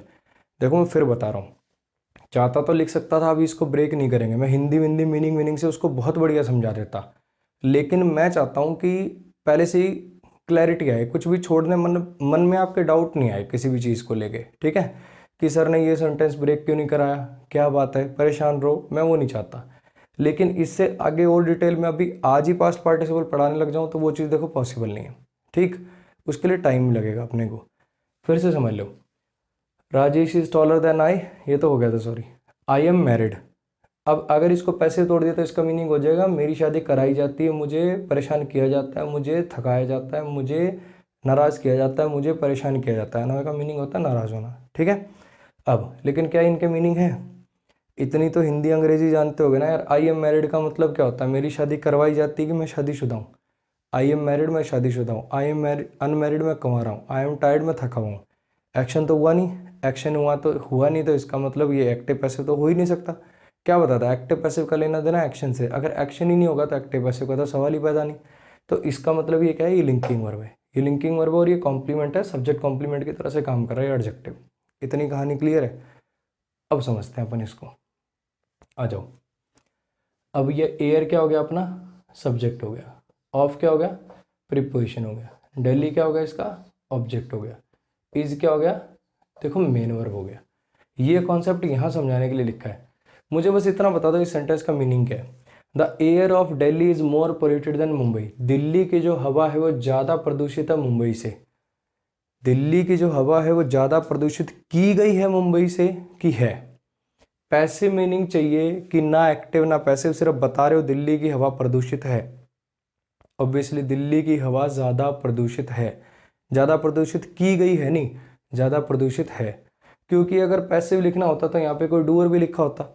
The air of Delhi is polluted by these companies, ऐसा। The air of Delhi is polluted by these vehicles, साथ में कोई डूअर भी तो लिखा होता बाय लगा के, अगर पैसिव होता तो। वैसा कोई मीनिंग अपन यहाँ पे कन्वे नहीं करना चाहते। हम ना एक्टिव कहना चाहते हैं ना पैसिव कहना चाहते हैं। तो यहाँ पे ये इज मेन वर्ब बनेगा और ये पोल्यूटेड एडजेक्टिव की तरह से काम करेगा, सब्जेक्ट कॉम्प्लीमेंट। पढ़ेंगे आगे चल के कि ये पास्ट पार्टिसिपल होता है, आगे चल के पढ़ेंगे। ठीक, अभी के लिए बस इतना समझ लो कि इस सेंटेंस का मीनिंग पैसिव नहीं है। इस सेंटेंस का मीनिंग है दिल्ली की हवा ज़्यादा प्रदूषित है मुंबई से। तो इसका मतलब क्या है, यहाँ पे फैक्ट बता रहे हो दिल्ली के बारे में, कोई इन्फॉर्मेशन दे रहे हो, कोई एक्शन नहीं हो रहा। तो इसको मानिए एडजेक्टिव और इसको मानिए मेन वर्ब। ये मोर क्या हो गया, पोल्यूटेड की डिग्री बढ़ाने वाला एडवर्ब हो गया। इतनी कहानी क्लियर है। अब समझना, ये देन क्या बन गया, कंजंक्शन बन गया। और ये मुंबई क्या हो गया, सब्जेक्ट नंबर 2 हो गया। ठीक है। और यहाँ पे इज वर्ब क्या हो गई, अंडरस्टूड हो गई। अब एक चीज़ समझो, हमने तो अपनी तरफ से सेंटेंस लिख दिया और इसकी हिंदी विंदी करके देख रहे हैं, सही भी लग रहा है। The air of Delhi is more polluted than Mumbai. Delhi की हवा ज़्यादा प्रदूषित है मुंबई से। बोलने सुनने में तो अच्छा लग रहा है, लेकिन एक चीज़ सोचो, अभी थोड़ी देर पहले क्या बताया, सब्जेक्ट का सब्जेक्ट से कंपैरिजन होगा, ऑब्जेक्ट का ऑब्जेक्ट से कंपैरिजन होगा। तो कंपैरिजन आपने कर किसका कर दिया, दिल्ली का और मुंबई का किया है कि एयर का और मुंबई का कर दिया। समझना, अगर ये सेंटेंस सिर्फ इतना होता ना, यहाँ से शुरू होता तो एकदम सही हो जाता, क्योंकि उस केस में फिर सब्जेक्ट कौन बन जाता, दिल्ली बन जाता। दिल्ली ज़्यादा पॉल्यूटेड है मुंबई से, सही हो जाता। दिल्ली का कंपैरिजन मुंबई से, एक शहर का कंपैरिजन दूसरे शहर से, सही हो जाता। लेकिन यहाँ अपने तुलना कर किसकी दी, क्योंकि सब्जेक्ट तो ये है। सब्जेक्ट नंबर 1 तो हवा है, एयर, लेकिन सब्जेक्ट नंबर 2 क्या है, बोलो। सब्जेक्ट नंबर 2 हो गया आपका मुंबई। सब्जेक्ट नंबर 2 क्या हो गया, मुंबई। तो आपने तुलना कर किसकी दी, हवा की मुंबई से। बेसिकली समझना होना क्या चाहिए था, मान लो ये दिल्ली है और ये मुंबई है, आपने दिल्ली की तो हवा की बात कर ली और मुंबई पूरे के पूरे शहर की बात कर ली। ऐसा कैसे पॉसिबल है, हवा का कंपैरिजन हवा से होगा, शहर का कंपैरिजन शहर से होगा। अरे आया समझ में कि ना आया। तो बेसिकली मैं कहना ये चाह रहा हूँ, इसके अंदर जो कंपैरिजन है वो गलत चीज़ों के बीच में हो गया। अब मान लो कोई मैं ऐसा सेंटेंस कह दूँ, अगर मैं कोई ऐसा सेंटेंस कहूँ कि इस लड़के का जो वेट है ना, इस लड़के का जो वेट है ना, वो इस पिलर की हाइट से ज़्यादा है। ये कैसा इलॉजिकल सेंटेंस है। वेट का कंपैरिजन वेट से होगा, हाइट का हाइट से होगा, है ना, कलर का कलर से होगा, कॉस्ट का कॉस्ट से होगा। समझ में आया क्या कहना चाह रहा हूँ। कंपैरिजन हमेशा सेम चीज़ों में किए जाते हैं, आउट ऑफ क्लास कंपैरिजन नहीं किए जाते। अगर हवा की तुलना होगी तो फिर हवा से ही होगी, शहर की तुलना होगी तो फिर शहर से ही होगी, हाँ कि ना। तो यहाँ पे बेसिकली गलती क्या है कि दिल्ली की तो ले ली हवा और इधर मुंबई के से सीधा कंपैरिजन कर दिया। यहाँ अपने को मुंबई की हवा लिखना है, समझ में आया। तो बेसिकली एक काम करता हूँ, जो आपके मन के भाव है ना वो लिख देता हूँ यहाँ पर। अगर मैं यहाँ पे इस सेंटेंस में ऐसा लिख दूँ, ये देन के बाद ऐसा लिख दूँ, than the air of Mumbai is, ठीक है। मैंने क्या लिख दिया, the air of Delhi is more polluted than the air of Mumbai is, ठीक। अब ये तो हमें पता चल गया था कि ये वाला पोर्शन तो गलत था। क्यों गलत था, ये इसलिए गलत था क्योंकि एयर का कंपैरिजन मुंबई से हो गया था। अब हम कहना क्या चाहते हैं, सर एयर का एयर से ही तो करवाना चाहते हो, लो मैंने करा दिया। The air of Delhi is more polluted than the air of Mumbai is. अब ये एयर क्या हो गया, सब्जेक्ट नंबर 2 हो गया, ऑफ प्रिपोजिशन हो गया, और ये मुंबई इस प्रिपोजिशन का ऑब्जेक्ट हो गया, और ये इस सब्जेक्ट की मेन वर्ब हो गई जो कि अंडरस्टूड हो गई, ठीक है। The air of Delhi is more polluted than the air of Mumbai is. इतनी कहानी क्लियर है। अब मुझे एक बात बताओ, चैप्टर कौन सा पढ़ रहे हैं हम, प्रोनाउन। काम क्या आता है ये, प्रोनाउन काम आता है। प्रोनाउन काम आता है क्या करने के, एक नाउन के रिपीटेशन को बचाने के। तो ये एयर नाउन तो पहले आ चुका है, एक ही नाउन पहले अगर आ चुका है तो अगर दूसरी बार भी इसको लिखना है तो फिर क्या लिखना पड़ेगा, यहाँ पे को प्रोनाउन लिखना पड़ेगा। अगर यहाँ प्रोनाउन लिखना पड़ेगा तो फिर बोलो क्या लिखें, यहाँ पे आपको लिखना पड़ेगा डेमोन्स्ट्रेटिव। यहाँ पे क्या लिखना पड़ेगा, डेमोन्स्ट्रेटिव। दिल्ली की हवा ज़्यादा पोल्यूटेड है किससे, मुंबई की हवा से। आपको उसे डेमोन्स्ट्रेट करना है, किससे, मुंबई की हवा से। समझ में आया क्या कहना चाह रहा हूँ। तो बेसिकली क्या है, यहाँ पे एयर एयर नाउन रिपीट ना करके हम इसकी जगह पे क्या लिख देंगे, यहाँ पे लिख देंगे दैट ऑफ मुंबई। इस एरर को, इन एरर को काफ़ी बच्चे जो हैं वो दैट ऑफ वाले एरर के नाम से भी जानते हैं। ये दैट क्या काम करेगा यहाँ पर, सब्जेक्ट नंबर 2 का, या मैं ऐसा करता हूँ इसके यहाँ लिख देता हूँ सब्जेक्ट नंबर 2, ठीक है। ये आपका बन जाएगा सब्जेक्ट नंबर 2। और यहाँ पे इसका मीनिंग क्या है, इस वर्ड का जो मीनिंग है वो एयर ही है, ये एयर को ही रिप्लेस कर रहा है। क्लियर है इतनी बात, फिर से समझ लो। पहले जो सेंटेंस लिखा हुआ था वो लिखा हुआ था the air of Delhi is more polluted than the air of Mumbai. Delhi की हवा ज़्यादा पोल्यूटेड है मुंबई की हवा से, ठीक है। हमें ये कहना था लेकिन हमने क्या लिख दिया, दिल्ली की हवा ज़्यादा पोल्यूटेड है मुंबई से। अब मुंबई शहर का और हवा का थोड़ी कंपैरिजन होगा, इधर सब्जेक्ट है एयर, उधर कंजंक्शन के बाद सब्जेक्ट बन गया मुंबई, ऐसा तो पॉसिबल नहीं है। तो मैंने क्या लिखा था, air of Delhi is more polluted than the air of Mumbai is, ठीक। अब एयर एयर नाउन 2 बार रिपीट ना करना पड़े इसलिए मैंने दैट लिख दिया। तो अब सेंटेंस क्या बन गया था, air of Delhi is more polluted than that of Mumbai, ये इज अंडरस्टूड है। क्लियर है इतनी कहानी, ठीक। तो ऐसे ही कुछ एरर आते हैं डेमोन्स्ट्रेटिव में, ठीक है। मैंने आपको कहा था मैं कुछ शेर वेर सुनाया करूँगा, आज एक शेर सुन लेते हैं, मूड हो गया बस ऐसे ही, ठीक है। कौन से शुरुआत करूँ, बोला सुना देता हूँ आज। एक तो देखो वाह वाह नहीं करनी है, ठीक है, बस फील लेनी है शेर की, बस फील लेनी है। भूल रहा हूँ मैं थोड़ा सा, ठीक, सुनना ज़रा ध्यान से। अगर मेरी चाहतों के मुताबिक ज़माने में हर बात होती, अगर मेरी चाहतों के मुताबिक ज़माने में हर बात होती, तो सिर्फ तुम होती, मैं होता, और सारी रात बरसात होती। ठीक, अब एक चीज़ ध्यान रखना, बरसात का मीनिंग बरसात ही समझना, ठीक है, अपना और मीनिंग कुछ मत निकाल लेना। और एक कोई भी अगर शेर आपको सुनाया जाए तो उसके साथ एक साथ में वो होता है ना टर्म्स एंड कंडीशन का स्टार, उसके साथ क्या लिखा है, इस शेर का किसी भी जीवित और मृत कन्या से कोई संबंध नहीं है। यदि यदि कोई समानता पाई जाती है तो उसे मात्र एक संयोग समझकर भुला दिया जाए। ठीक है, ये शेर ऐसी मैं कई बैचों से पीट रहा हूँ ठीक है, किसी के लिए बच्चे जैसे ही होता है ना, तो किसके लिए लिख के, किसी के लिए नहीं लिख के भाई, ऐसे लिख दिए। ठीक है, चलो आ जाओ। एक चीज़ छोटी सी रह गई थी, एयर जो होता है ना, एयर को देखते ही बच्चों के दिमाग में आता है सर ये एयर कौन सा नाउन है, एयर कौन सा नाउन है। एयर से दिखाई तो देती नहीं, आपने कहा था जिसको दिखाई ना दे, जो इसको छू ना सके, वो एब्स्ट्रैक्ट नाउन हो जाता है। नहीं मेरे भाई, एयर आती है मटेरियल नाउन के अंडर में। एयर कौन सा नाउन होता है, एयर होता है मटेरियल नाउन, ये एक मटेरियल का नाम है। एयर के कण होते हैं कि नहीं होते, हाँ के ना, एयर के मॉलिक्यूल्स होते हैं, कण होते हैं उसके अंदर, तो ये मटेरियल नाउन के अंडर में आती है, इसको ध्यान रखना। ठीक है, और एयर का प्लूरल भी हो जाता है जब एयर का मतलब हो घमंड। ठीक है, आपको ने ईडीएम पढ़ा होगा, उसके अंदर आप एयर वर्ड को ना टाइप करना डिक्शनरी में, आपको काफ़ी सारा मिल जाएगा मैटर उस पर। ठीक है, he is in airs, airs का मतलब क्या हो जाता है, वो घमंड के अंदर है, तो वहाँ पे उसका मीनिंग चेंज हो जाता है। ठीक है, एयर का गैस लगाओ तो उसका वाला घमंड वमंड हो जाता है। अभी के लिए जब एयर का मतलब हवा हो तभी ये क्या होता है, तभी ये मटेरियल नाउन होता है। इतनी बात हो जाएगी क्लियर। तो अगर आपको ये वाला कॉन्सेप्ट समझ में आ गया तो ऐसे में आपको 3-4 सेंटेंसेस के थ्रू और कॉन्सेप्ट समझाने की कोशिश करता हूँ। ठीक, अब आप इसको नोट कर लो, फिर मैं आपके साथ मिलता हूँ और सेंटेंसेस के साथ। इसको नोट कर लो अब अच्छे से। आ जाओ भाई, अभी ये डेमोस्ट्रेटिव के जो कॉन्सेप्ट्स हैं वो इन सेंटेंसेस के थ्रू समझ लेते हैं। ठीक है, सबसे पहले कौन सा सेंटेंस करोगे, सबसे पहले कर लेते हैं अपनी ये वाला। ठीक है, उन पे आएंगे अभी, एक एक करके आएंगे। क्यों नहीं कराया वो पहले, वो तुम्हें समझ में आ जाएगा। पहले इस सेंटेंस से शुरुआत करते हैं, इसको ब्रेक कर लें। इज, एम, आर, वाज, वर अंग्रेजी में 2 काम करता है, हेल्पिंग वर्ब बनना, मेन वर्ब बनना। मेन वर्ब हो गए, कॉस्टली, कॉस्टलियर, कॉस्टलीस्ट एडजेक्टिव हो गया, काम कर गया सब्जेक्ट कॉम्प्लीमेंट का। ठीक, अब ये बात किसके बारे में कही जा रही है, कौन है कॉस्टली, करण है कि कार है, ऑब्वियसली कार है, तो कार क्या हो गया आपका, सब्जेक्ट हो गया। अब ये करण क्या है, नाउन है। एक नाउन दूसरे नाउन के साथ कैसे आ गया भाई, क्यों नहीं आता एक नाउन के साथ दूसरे नाउन, याद आ रहा।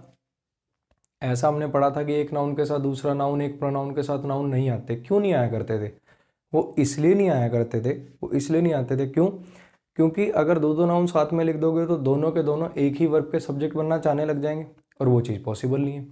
तो इसलिए होना क्या चाहिए कि एक नाउन दूसरे नाउन के साथ आना नहीं चाहिए, लेकिन एक नाउन दूसरे नाउन के साथ बहुत बार आ जाता।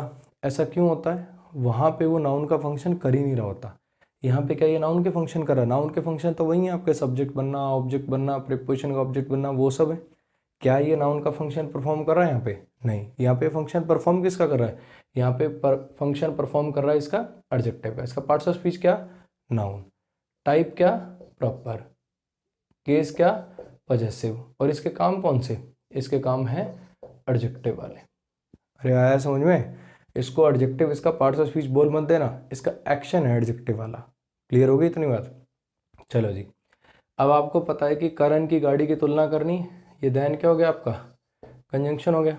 और आपने तुलना कर ली किससे, किससे तुलना कर दी इसकी, रोशनी से। बहुत ही बढ़िया, है ना, रोशनी। अब यहाँ पे रोशनी के आगे इस बार बंडर स्टूड है, देखो इसको मैं थोड़ा सा इधर खिसका के लिख देता हूँ।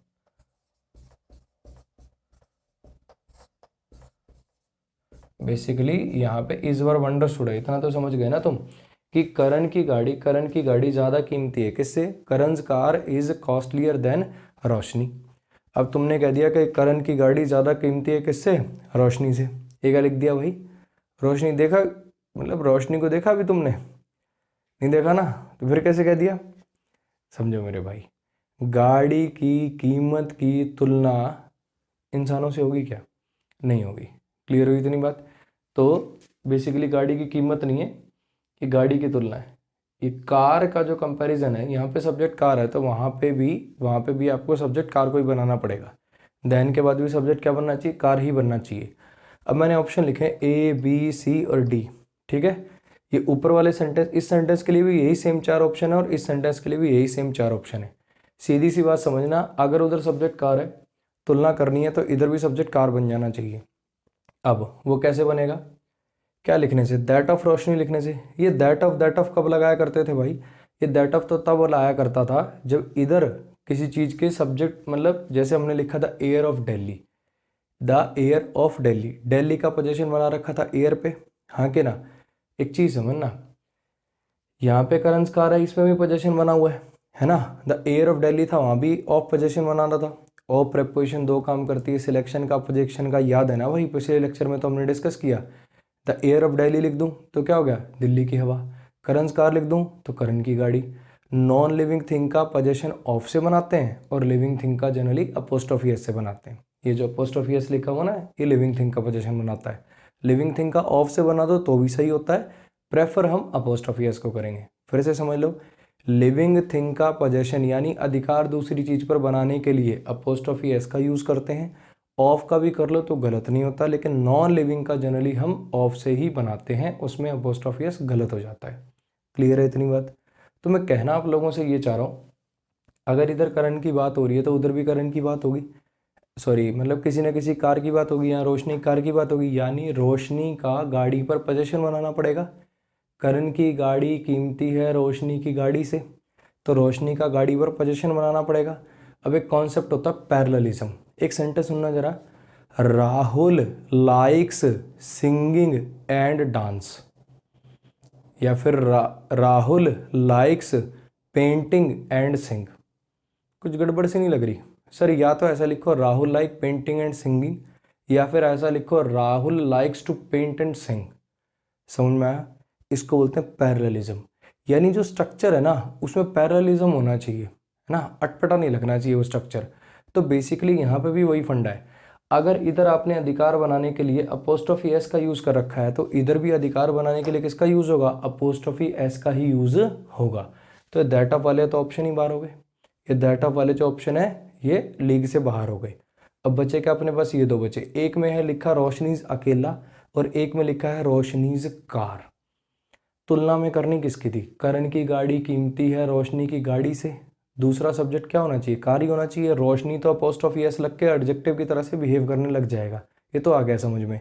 लेकिन आगे कोई ना कोई नाउन लिखना है, और वो नाउन क्या बनना चाहिए? अपना कार बनना चाहिए। लेकिन एक चीज़ समझना, कार नाउन तो पहले आ गया, कार तो हम पहले लिख चुके हैं, तो दूसरी बार तो लिखने की जरूरत नहीं है।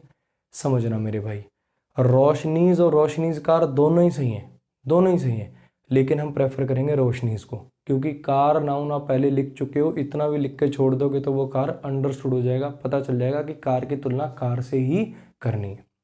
समझ में आया? अब बच्चे कहते हैं सर यहाँ आपने कह दिया अंडरस्टूड हो जाएगा, पीछे आपने मुंबई वाले में कटवा के दैट ऑफ करा दिया, वहाँ तो नहीं आपने कहा अंडरस्टूड हो जाएगा। समझना मेरे भाई, यहाँ पे अंडरस्टूड समझाना आसान है, अपोस्ट्रोफी एस लगा के छोड़ रखा है, तो ये बात तो ऑब्वियस है किसी ना किसी चीज़ पर पोजेशन है। किस चीज़ पर पोजेशन है? जिसकी बात चल रही है। बात किसकी चल रही? कार की। तो समझना, यहाँ तो अंडरस्टूड कहना लॉजिकल है, लेकिन वहाँ पे अंडरस्टूड कैसे डिफाइन कर पाओगे? वहाँ कोई पॉजेसिव केस खाली बल लगा के छोड़ रखा है क्या आपने, जिससे कह दो हाँ भी किसी चीज़ पर पोजीशन बनना ही था? तो समझना, ये वाला अलाउड है। रोशनीज कार लिख दो तो मैं फिर बता रहा हूँ गलत नहीं होता, लेकिन कार करना हो, रिपीट ना हो, इसलिए हम प्रेफर किसको करते हैं? रोशनीज को। कहानी क्लियर? फिर से समझ लो, करण की गाड़ी की तुलना होनी थी, कर रखी थी रोशनी से। अब करण की गाड़ी की तुलना किसी इंसान से थोड़ी होगी भाई, क्या होगा? इंसान की गाड़ी से ही होगी, गाड़ी की तुलना गाड़ी से होगी ऑब्वियसली। तो इसका मतलब क्या है? यहाँ पे रोशनी की गाड़ी चाहिए थी, रोशनी की गाड़ी चाहिए, तो बेसिकली करना क्या पड़ेगा? देखो, रोशनीज कार और रोशनीज दो ऑप्शन है, हम प्रेफर करेंगे रोशनीज को। क्यों? क्योंकि एक ही नाउन के रिपीटेशन को बार बार नहीं करते। तो यहाँ पे कार नाउन मैंने अंडरस्टूड मान लिया, क्यों? क्योंकि अपोस्ट्रोफी एस से एंड हो रहा है, अपोस्ट्रोफी एस से एंड हो रहा था, शॉर्ट शॉर्ट किए क्या है, इसके बाद कोई ना कोई नाउन है, और वो नाउन कौन है? वो नाउन कार है। इतनी कहानी होगी क्लियर। तो फिर इसका आंसर क्या बन गया, ये बेसिकली इसको कट के आपको किससे रिप्लेस कर देना है, मतलब इस तो अंडरस्टूड रहेगा, इसको नहीं, सिर्फ इतने को काट के आपको रिप्लेस कर देना है ए ऑप्शन से। तो क्या हो जाएगा यहाँ पे, the Karan's car is costlier than Roshni's car is, वो कार क्या बेसिकली अंडरस्टूड हो गया। ठीक, अब आ जाओ इस सेंटेंस पे, ऊपर वाले पे। कॉस्ट हो गया सब्जेक्ट, ऑफ होगी प्रिपोजिशन, कार हो गया इस प्रिपोजिशन का ऑब्जेक्ट। ठीक है, कार इस प्रिपोजिशन का ऑब्जेक्ट हो गया, एक करण नाउन हो गया, केस पजेसिव हो गया, टाइप प्रॉपर हो गई, काम इसके एडजेक्टिव वाले हो गए। इज क्या हो गया आपका, मेन वर्ब हो गया। हायर क्या हो गया आपका, एडजेक्टिव हो गया। देन क्या हो गया, कंजंक्शन हो गया। ये रोशनीज क्या हो गया, रोशनी अकेला ये भाई रोशनीज नहीं है, ये हो गया आपका सब्जेक्ट नंबर 2। इसको मैंने यहाँ लिख दिया सब्जेक्ट नंबर 2। अब देखना फिर से वही गलती, करण की गाड़ी की कीमत, देखना इस पर 2 पोजीशन है, करण का गाड़ी पे पोस्ट ऑफिस से और गाड़ी का कीमत पे ऑफ से, इस पर 2 अधिकार बने हुए हैं। करण की गाड़ी की कीमत, ठीक, करण की गाड़ी की कीमत ज़्यादा है, करण की गाड़ी की कीमत ज़्यादा है किससे, रोशनी से। फिर वही बवाल, वह करण की गाड़ी की कीमत है रोशनी से ज़्यादा कह रहा है, ये कंपैरिजन होते हैं क्या। तो आपको यहाँ पे क्या कहना पड़ेगा, यहाँ पे कहना पड़ेगा किससे काम चलेगा, रोशनी की गाड़ी लगाने से काम चलेगा, इस बार गाड़ी लगाने से भी काम नहीं चलेगा। गाड़ी की तुलना गाड़ी से तो कीमत की तुलना कीमत से।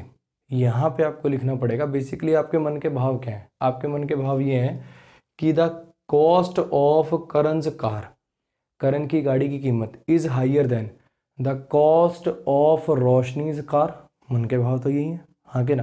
The cost of Roshni's car, जैसे वही अपन ने देखा ना, the air of Delhi is more polluted than the air of Mumbai, ऐसे ही कह रहा हूँ। यहाँ पे क्या है, करण की गाड़ी की कीमत, तो उधर क्या चाहिए, रोशनी की गाड़ी की कीमत, कैसे लिखोगे, the cost of Roshni's car, यही लिखोगे। अरे हाँ के ना, तो समझना। अब मुझे यहाँ पे कोई ऐसा ऑप्शन देखना है जिसका यही मीनिंग निकल रहा हो। यहाँ पे तो रोशनीज लिख दिया, रोशनीज कार लिख दिया, तो इसका मतलब तो रोशनी की गाड़ी हो गया। अकेली गाड़ी से तो काम नहीं चलेगा, गाड़ी की कीमत भी चाहिए, तो ए और बी तो बाहर हो गए। अब बचे ये दो, दैट ऑफ रोशनी, अब ये तो ऑब्जेक्टिव केस है, पॉजेसिव केस तो है नहीं, तो इसका मीनिंग क्या, अंडरस्टूड रोशनीज कार हो सकता है, नहीं हो सकता। लेकिन रोशनीज लिखने पे आगे नाउन कौन सा अंडरस्टूड हो जाएगा, कार नाउन आगे अंडरस्टूड हो जाएगा, और ये ऑफ से पोजीशन बन जाएगा रोशनी की गाड़ी का, किस पर, ये दैट किसको रेफर कर रहा होगा, कॉस्ट को, कीमत को। फिर से समझ लो, करण की गाड़ी की कीमत रोशनी की गाड़ी की कीमत से ज़्यादा है, आपको यहाँ पे लिखना है is higher than the cost of Roshni's car, आप ये लिखना चाहते हो यहाँ पे, the cost of Roshni's car. तो कॉस्ट कॉस्ट नाउन 2 बार ना रिपीट करना पड़े, क्या आ गया, दैट आ गया। रोशनीज कार, कार नाउन ना रिपीट करना पड़े, तो यहाँ पे मैंने उसको ड्रॉप कर दिया। समझ में आ गया कहना चाह रहा हूँ। इसमें कौन सा ऑप्शन टिक हो गया भाई, आपका डी हो गया। यहाँ पे 2 पोजीशन चाहिए, मैं फिर रिपीट कर रहा हूँ, करण की गाड़ी की कीमत, इधर भी क्या आएगा, रोशनी की गाड़ी की कीमत। तो यहाँ पे आपको क्या लिखना पड़ेगा, रोशनीज कार, ठीक है, रोशनीज कार, और कार का पोजीशन किस पे बन जाएगा, दैट पे। दैट किसको रेफर कर रहा है, कॉस्ट को। कैसे पोजीशन बन गया, यहाँ ऑफ से, रोशनी की गाड़ी की कीमत, cost of Roshni's car, car drop हो गया, और कार का पोजीशन बनना था कॉस्ट पे, कॉस्ट की जगह दैट आ गया। क्लियर। तो यहाँ पे बेसिकली आपको क्या है, इस रोशनी को रिमूव करके इसकी जगह आपको ऑप्शन नंबर डी पुट करना है। इस आगे अंडरस्टूड है पहले की तरह ही, ठीक है। अब आ जाओ आप इस सेंटेंस पे, the stories of the Mahabharata are more interesting than the Ramayana. इसको अपन ब्रेक कर लेते हैं, ठीक है। स्टोरीज क्या हो गया, सब्जेक्ट हो गया, ऑफ क्या है, प्रीपोजिशन है, महाभारता क्या हो गया, इस प्रीपोजिशन का ऑब्जेक्ट हो गया। अब ये आर क्या हो गया, एक बार खुद से सोचना जरा, वीडियो यहीं कि पॉज करो और इसको आगे सोचो कैसे तोड़ेंगे। नहीं करोगे ना पॉज, पिटोगे बहुत ज़्यादा। एक तुमने वो सुना है, हरियाणवी में ऐसे बोलते हैं, आडा गेर का छांगना। इसका मतलब होता है बेसिकली किसी को उल्टा लेटा देना और धेल आते लात, वही होगा तुम्हारे साथ। मैं फिर बता रहा हूँ, जब मैं वीडियो कहूँ पॉज करने को तो कर दिया करो। आ जाओ वापसी, इसको ब्रेक करो भाई, कुछ सिखाना समझा करो, इसको ब्रेक करो फटाफट। चलो समझ लो, ये आर है, इधर इंटरेस्टिंग है। बच्चे का मन क्या करेगा, सर आर हेल्पिंग वर्ब हो गई, इंटरेस्टिंग मेन वर्ब हो गई, ऐसे तोड़ने का मन करेगा, ऐसे टूटेगा नहीं। ठीक, समझना अभी के लिए खाली समझ लो। आज के लेक्चर में हमने क्या पेंडिंग छोड़ दिया, एक तो पास्ट पार्टिसिपल वाला कॉन्सेप्ट पेंडिंग छोड़ दिया है ना, वो पैसिव नहीं है, वर्ब की तीसरी फॉर्म एडजेक्टिव की तरह से काम कर देती है। मैं एक काम करता हूँ, प्रोनाउन चैप्टर में आगे बढ़ने से पहले अगला आपको प्रोनाउन पढ़ाना था मुझे रिलेटिव, ठीक है। उस प्रोनाउन को पढ़ाने से पहले मैंने जो कहा था ना कि बेसिक की जहाँ मुझे ज़रूरत पड़ेगी, अब मुझे लग रहा है 2-3 सेंटेंसेस में मैंने कुछ अधूरा सा छोड़ दिया है। उस जो मन में डाउट से उठ रहे हैं ना, उनको ख़त्म कर देते हैं जड़ से। अगले लेक्चर के अंदर अपन यही बेसिक जो होता है ना, जेरेंड क्या होते हैं, इन्फिनेटिव क्या होते हैं, पार्टिसिपल क्या होते हैं, इसको डील कर लेते हैं। समय आ गया है उसका, ठीक। तो वो जो आपके कॉन्सेप्ट हैं वो अगले लेक्चर में क्लियर हो जाएंगे। ये वाला भी बेसिकली इसको समझने का तरीका मैं आपको आज ही बता देता हूँ, लेकिन ये क्रिस्टल क्लियर होगा आपका नेक्स्ट लेक्चर में। अभी समझना, बच्चे कहते हैं सर इसको कर दो हेल्पिंग वर्ब, इसको कर दो मेन वर्ब, ठीक है। अब एक छोटी सी बात सोचो, आईएनजी जो फॉर्म होती है वो कौन से टेंस में आती है, सुना होगा ना कभी देखो, कॉन्टिन्यूस टेंस में आती है सर। वर्ब की आईएनजी फॉर्म कौन से टेंस में आती है, कॉन्टिन्यूस टेंस में आती है। Rahul is singing, Rahul is dancing, Rahul is preparing, Rahul is playing, कौन सा टेंस है, कॉन्टिन्यूस टेंस है कि नहीं है। अब मुझे बस इतना बता दो कि कॉन्टिन्यूस टेंस लगाते क्यों है। सबने मुझे लगता है सुन रखा होगा कॉन्टिन्यूस टेंस। कॉन्टिन्यूस टेंस आखिर लगाया क्यों जाता है कि कोई एक्शन कॉन्टिन्यूटी में, राहुल खेल रहा है, राहुल पढ़ रहा है, राहुल सो रहा है, राहुल नहा रहा है, हाँ कि ना, तभी लगाते हो कॉन्टिन्यूस टेंस। कॉन्टिन्यूस टेंस का मतलब होता है कि कोई एक्शन जारी है, ठीक।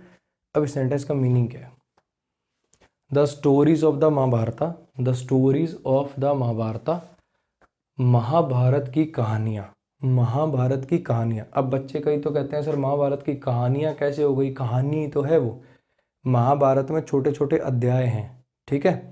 अब ऐसे ही रामायण में भी छोटे छोटे अध्याय हैं, वो छोटी छोटी कहानियाँ हैं, सुना होगा जैसे रामायण में यूज़ करते हैं ना लंका कांड और ये सब। ऐसे रामायण में मुझे लगता है कांड यूज़ होता है, लंका कांड, ये कांड, वो कांड, और इसमें कुछ और यूज़ होता है। इसमें महाभारत में शायद अध्याय यूज़ होता है, जो भी उनके स्टोरीज होते हैं छोटी छोटी शॉर्ट स्टोरीज का कंपाइलेशन ही तो है ये, तो समझना, ठीक। Are more interesting than the Ramayana, meaning क्या है इसका, महाभारत की कहानियाँ ज़्यादा इंटरेस्टिंग है रामायण से। काम हुआ कोई, सोचो, कोई एक्शन है जो कंटिन्यूटी में, जैसे मोहन इज प्लेइंग का मतलब होता है मोहन खेल रहा है, राहुल इज स्लीपिंग का मतलब होता है वह सो रहा है, कुणाल इज लाफिंग का मतलब है हंस रहा है। कोई एक्शन हो रहा है जो कंटिन्यूटी में, हाँ कि ना। यहाँ पे क्या एक्शन हो गया, कोई एक्शन हुआ जो कंटिन्यूटी में, कोई एक्शन ही नहीं हुआ सर। यहाँ तो एक्शन ना हो तो वर्ब कौन सी हो जाती है, लिंकिंग वर्ब हो जाती है कि नहीं हो जाती। तो समझना ये क्या है, ये मेन वर्ब है, ये कोई हेल्पिंग वर्ब नहीं है। और इंटरेस्टिंग यहाँ पर कोई मेन वर्ब नहीं, इंटरेस्टिंग यहाँ पर आपका बनेगा एडजेक्टिव। समझ में आया। आप ध्यान से सोचो, ये इंटरेस्टिंग विशेषता बता रहा है नहीं बता रहा कहानी होगी। एक छोटा सा सेंटेंस देखना, अगर मान लो मैं यहाँ पे ऐसे लिख दूँ, मैं यहाँ पे लिख देता हूँ दिस बुक इज इंटरेस्टिंग, यह कहानी, यह किताब जो है इंटरेस्टिंग है। इसको तोड़े, बुक क्या है, सब्जेक्ट है, दिस क्या है आपका डेमोन्स्ट्रेटिव एडजेक्टिव हो गया क्योंकि इसके बाद नाउन आ रहा है, इज क्या है मेन वर्ब है, मतलब इजी तो सिखाना है। अब बताओ क्या कर दूं, हेल्पिंग वर्ब मेन वर्ब कर दूं क्या। अगर इसको हेल्पिंग वर्ब कर दिया, इसको मेन वर्ब कर दिया तो कॉन्टिन्यूस टेंस हो गया। कॉन्टिन्यूस का टेंस का मतलब है कोई एक्शन जारी है, और इस सेंटेंस का मीनिंग क्या है, यह किताब इंटरेस्टिंग है, इसमें तो कोई एक्शन ही नहीं हुआ। अगर कोई एक्शन ही नहीं हुआ तो कॉन्टिन्यूस टेंस लग सकता है क्या, नहीं लग सकता। और अगर कॉन्टिन्यूस टेंस नहीं लग सकता तो वर्ब को आईएनजी फॉर्म में लिखा जा सकता है क्या, नहीं लिखा जा सकता। तो समझना ये है क्या, ये मेन वर्ब है, और ये इंटरेस्टिंग क्या है, एडजेक्टिव है। काम क्या है, सब्जेक्ट कॉम्प्लीमेंट है। अब आया समझ में, यह किताब जो है बड़ी इंटरेस्टिंग है, यह किताब जो है बड़ी इंटरेस्टिंग है। क्लियर है इतनी बात। ऐसे ही यहाँ पे इंटरेस्टिंग क्या हो गया, एडजेक्टिव हो गया। कितनी इंटरेस्टिंग है भाई, मोर इंटरेस्टिंग। तो ये क्या हो गया, ये आपका एडवर्ब हो गया, ठीक है। अब एक चीज़ समझना, कुछ ऐसे एडजेक्टिव होते हैं जिनकी ER से डिग्री चलती हैं, जैसे brave, braver, bravest, tall, taller, tallest, है ना। इंटरेस्टिंग की चलेगी क्या, इंटरेस्टिंगर, इंटरेस्टिंगस्ट, ऐसे। तो इनके लिए क्या यूज़ होते हैं, ऐसे एडजेक्टिव जिनकी ER और EST से डिग्री नहीं चलती, उनके लिए मोर या मोस्ट लगाते हैं। जैसे intelligent, more intelligent, most intelligent, beautiful, more beautiful, most beautiful. ठीक, ऐसे ही एक्सपीरियंस्ड, मोर एक्सपीरियंस्ड, मोस्ट एक्सपीरियंस्ड। जिनकी ई आर और ई एस टी लगाकर नहीं चलती उनकी कैसे बनाते हैं, मोर या मोस्ट एडवर्ब लगाकर। ठीक है, तो मैंने एक एडवर्ब लगा दी मोर, कंपैरेटिव डिग्री की एडवर्ब लगा दी, उससे कंपैरिजन में आ गया। ठीक, अब ये देन क्या है, कंजंक्शन है। ठीक है, और ये रामायण क्या हो गया, सब्जेक्ट नंबर 2 हो गया। कंजंक्शन के बाद सब्जेक्ट दूसरा आ गया। अब समझो इधर सब्जेक्ट क्या था, स्टोरीज, और इधर तुमने सब्जेक्ट क्या बना दिया, रामायण। स्टोरीज की तुलना किससे कर दी, रामायण से। रामायण महाभारत की कहानियाँ रामायण से ज़्यादा इंटरेस्टिंग है कि रामायण की कहानियों से ज़्यादा इंटरेस्टिंग है, तो ऑब्वियसली कहानियों से तुलना होनी थी। इसमें तो आपने स्टोरीज की तुलना दूसरे ग्रंथ से कर दी, तो यहाँ पे आपको क्या लिखना पड़ जाएगा, बोलो। अरे क्या लिख दें, यहाँ पे मुझे लिखना है the stories of Mahabharata are more interesting than the stories of Ramayana. यही मन के भाव है मेरे, क्या लिख दूँ, यहाँ पे लिख दो सर आप दैट ऑफ। ठीक, रोबोट हो तुम, रोबोट, प्रोग्राम फीड कर दिया तुम्हारे अंदर, that of that of that of, चिपका दिया दैट ऑफ। स्टोरी सिंगुलर की प्लूरल, स्टोरी सिंगुलर की प्लूरल, प्लूरल प्लूरल के लिए क्या लगता, दैट की दोज, ऑब्वियसली दोज, तो यहाँ दोज आएगा। एयर क्या था, मटेरियल था, अनकाउंटेबल था, अनकाउंटेबल को सिंगुलर की तरह से ट्रीट करते हैं, तो वहाँ पे क्या आ गया, दैट आया। ठीक, तो ऐसे जितने भी ऐसे कॉन्सेप्ट हैं, जितने भी ऐसे कॉन्सेप्ट हैं, मतलब जिसके अंदर अपने को थोड़ा मोटा डाउट हो सकता है, उसको थोड़ा ध्यान से सुन लेना। मटेरियल नाउन था एयर, उसके लिए मैंने क्या लगा दिया, दैट लगा दिया। लेकिन यहाँ पे स्टोरीज प्लूरल है, तो उसके लिए मैंने क्या लगा दिया, दोज लगा दिया। इतनी कहानी क्लियर। अब आ जाओ लास्ट वाले पे, ये वाला बहुत ही बढ़िया सेंटेंस है ये। ठीक है, इसको समझ लेते हैं, आ जाओ। Cricket and chess are famous games, this is an outdoor game and that is an indoor game. Basically paper का सेंटेंस आपके लो, मैं इसके अंदर एक काम करता हूँ, स्लैश लगा भी देता हूँ, एक स्लैश यहाँ लगा देता हूँ, एक यहाँ लगा देता हूँ, और एक यहाँ लगा देता हूँ। ये एग्जाम का सेंटेंस है आपके। ठीक है, cricket and chess are famous games, this is an outdoor game and that is an indoor game. ठीक, इसको कर देता हूँ ब्रेकअप।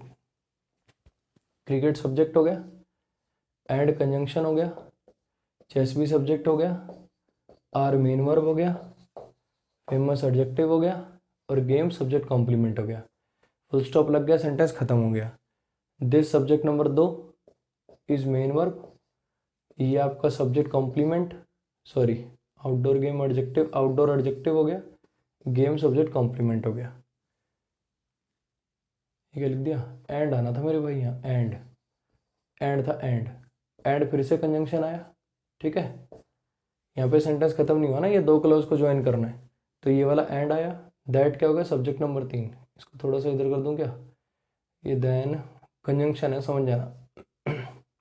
ऐसे लिख देता हूँ थोड़ा टेढ़ा सा, कंजंक्शन। ये दैट क्या होगा, सब्जेक्ट नंबर 3, इज क्या हो गया आपका मेन वर्ब, आउटडोर ये इंडोर क्या होगा एडजेक्टिव, गेम क्या होगा सब्जेक्ट कॉम्प्लीमेंट। ब्रेक हो गया सारा। क्रिकेट और चेस सब्जेक्ट एंड कंजंक्शन है, आर मेन वर्ब है, गेम्स सब्जेक्ट कॉम्प्लीमेंट है, फेमस एडजेक्टिव है। दिस डेमोन्स्ट्रेटिव प्रोनाउन है, दिस के बाद कोई नाउन नहीं आ रहा, दिस डेमोन्स्ट्रेटिव प्रोनाउन है, इज मेन वर्ब है, गेम सब्जेक्ट कॉम्प्लीमेंट है, आउटडोर गेम, आउटडोर उसको क्वालिफाई करने वाला एडजेक्टिव हो गया। ए एंड द आर्टिकल होते हैं, पता होता है इसलिए मैं छोड़ देता हूँ। एंड कंजंक्शन है, इन 2 क्लॉज को ज्वाइन करना है, इनके बीच में थोड़ी फुल स्टॉप आ रहा है, गेम के बाद कोई फुल स्टॉप थोड़ी, ये दोनों एक है। This is an outdoor game and that is an indoor game, ये कंजंक्शन है। दैट क्या हो गया subject number 3, is main verb हो गया, गेम सब्जेक्ट कॉम्प्लीमेंट हो गया, और इंडोर एडजेक्टिव हो गया। ठीक, एरर क्या है इसमें,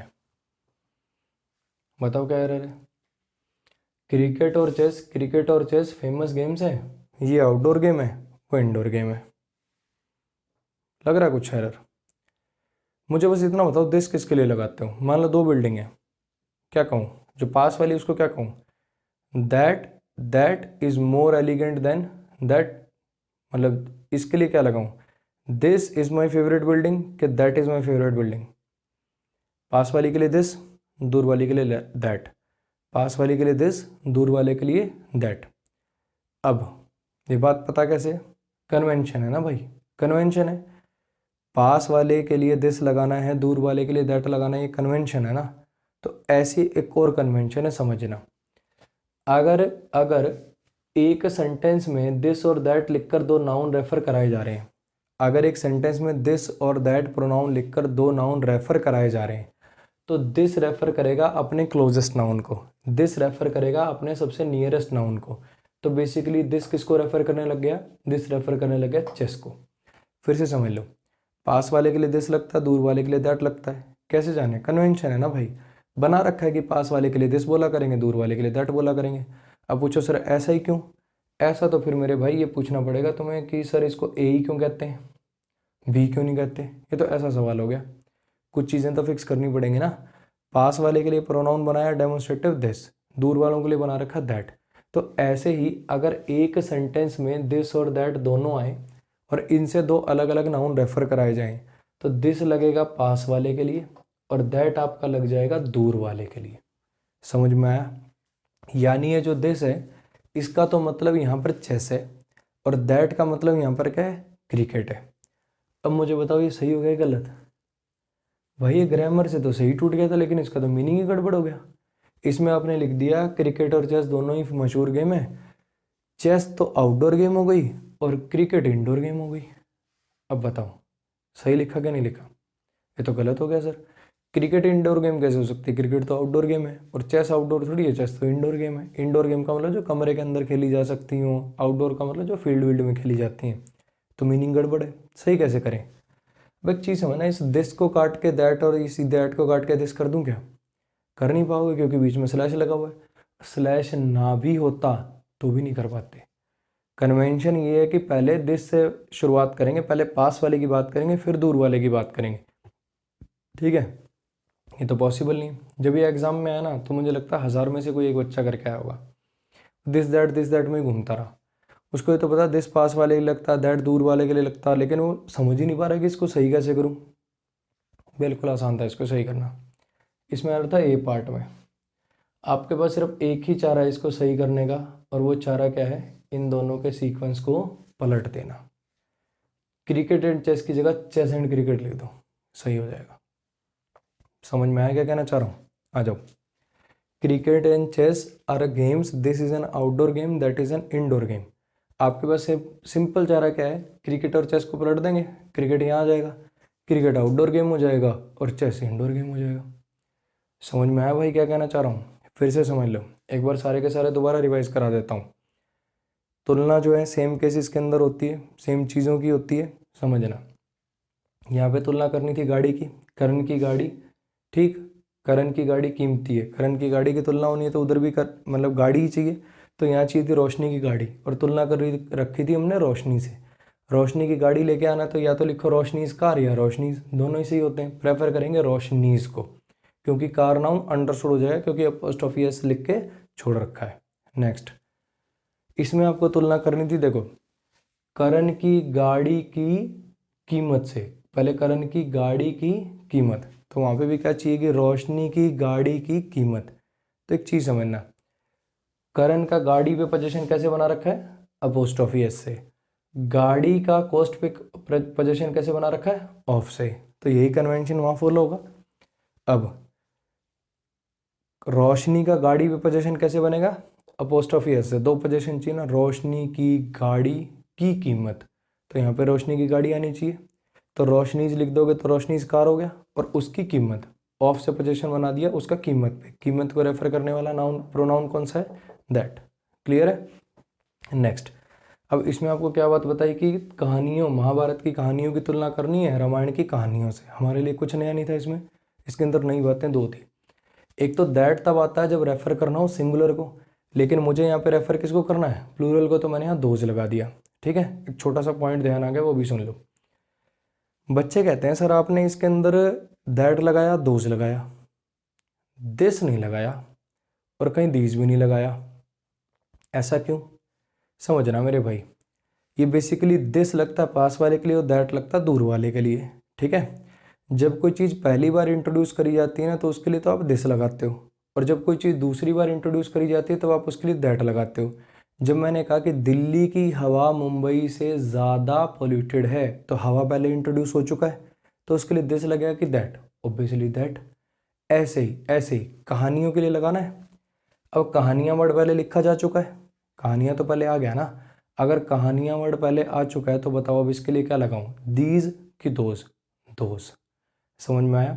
पहली बार इंट्रोड्यूस करी जाती हैं चीज़ें तो उनके लिए क्या आता है, इधर सिंगुलर में दिस आता है और प्लूरल में दीज आता है। और दूसरी बार जब इंट्रोड्यूस करी जाती है वही चीज़ तो प्लूरल में क्या जाता है, दोज, और सिंगुलर में क्या जाता है, दैट।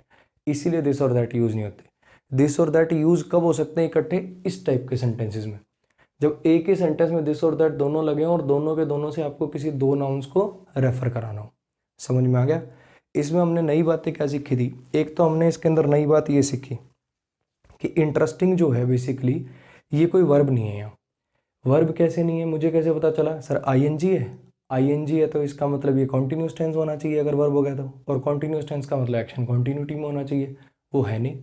तो इसका मतलब ये किसकी तरह से काम कर रहा है, वर्ब की तरह से काम नहीं कर रहा है, तो क्या हो गया, एडजेक्टिव हो गया। क्योंकि इसका मतलब है रामायण महाभारत की कहानियाँ रामायण से ज़्यादा इंटरेस्टिंग है, इसमें कोई एक्शन नहीं हो रहा, इसमें आप खाली स्टोरीज के बारे में कुछ बता रहे हो। ठीक है जी। लास्ट, क्रिकेट और चेस दोनों ही मशहूर गेम है, ये वाली आउटडोर है और ये वाली इंडोर है। अब ये वाली दो बार तो बोल दिया, अब पता कैसे चले ये वाला रेफर किसको कर रहा, समझना। जैसे कन्वेंशन है दिस पास वाले के लिए, दैट दूर वाले के लिए, ऐसे ही कन्वेंशन है जब दिस और दैट इकट्ठे एक ही सेंटेंस में आए दो नाउन्स को रेफर कराने के लिए, तो दिस रेफर करेगा अपने नियरेस्ट नाउन को।